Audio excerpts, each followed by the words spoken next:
The Twilight Kingdom, the 55th Doctor Who main range Big Finish release, first released in 4 parts across CD and download on the 11th of March 2004 and written by Will Schindler. This brings a small end to the first sector of the Divergent series of Doctor Who episodes starring Paul McGann as the 8th Doctor and Charlie Pollard, voiced by India Fisher, and Keris, voiced by Conrad Westerness. As I said, it's the first kind of set that's finished that would be continued in later adventures. Now, once again, still on the planet Bortrasoi, except in the Ceteris sector. This kind of area of space is occupied by many rebels from a planet called Androcken, and they're kind of fighting for their freedom and wanting to ultimately return home, but a lot of the soldiers are suffering from Castilla sickness, which is known to be fatal. However, as the Doctor, Charlie and Keris mainly settle there in order to catch their breath from their previous adventures and just have 5 minutes to find themselves, they find themselves suddenly at each other's throats. The caves seem to or at least appear to be, magnifying some of the traits about themselves they don't particularly like. The Doctor becomes kind of a lot more cocky and full of himself. Charlie becomes much more aggressive towards him, and Keris doesn't know what to think. And ultimately, they are met by a man named Major Koth, played by Michael Keating.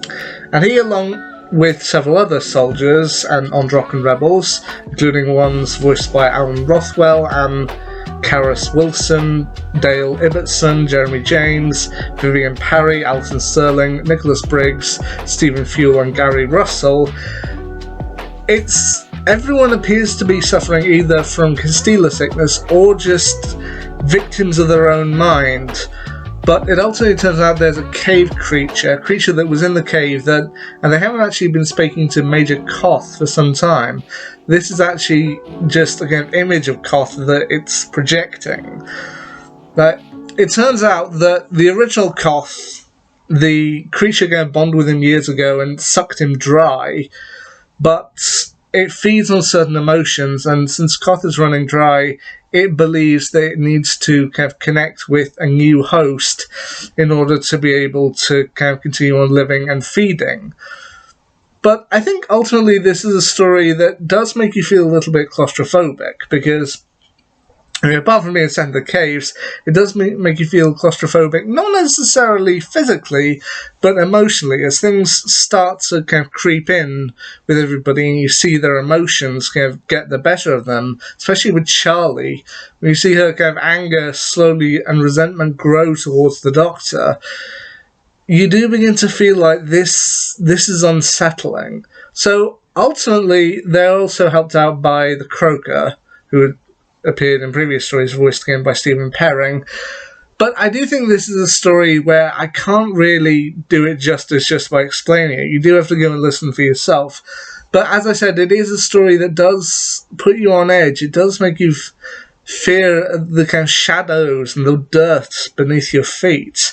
So ultimately, this is just going to be one of my shorter reviews, because I think the Twilight Kingdom is one where you can't really describe it. You just have to listen to it for yourself and make your own decision on it. Now, in terms of which is my favourite story of the kind of new batch of the Divergent universe of the 8th Doctor, Charlie and Keris, I think so far my favourite of this batch is Scherzo, the first one, which was just so... It as well was bizarre, but it all kind of fit together, and it was hauntingly beautiful to listen to. Just having the Doctor and Charlie just walking through a white space, it clearly worked. I mean, this one I feel is a little overly complicated, but I don't know. What are your thoughts on the Twilight Kingdom? Let me know down below in the comments. Anyway, until next time, see ya.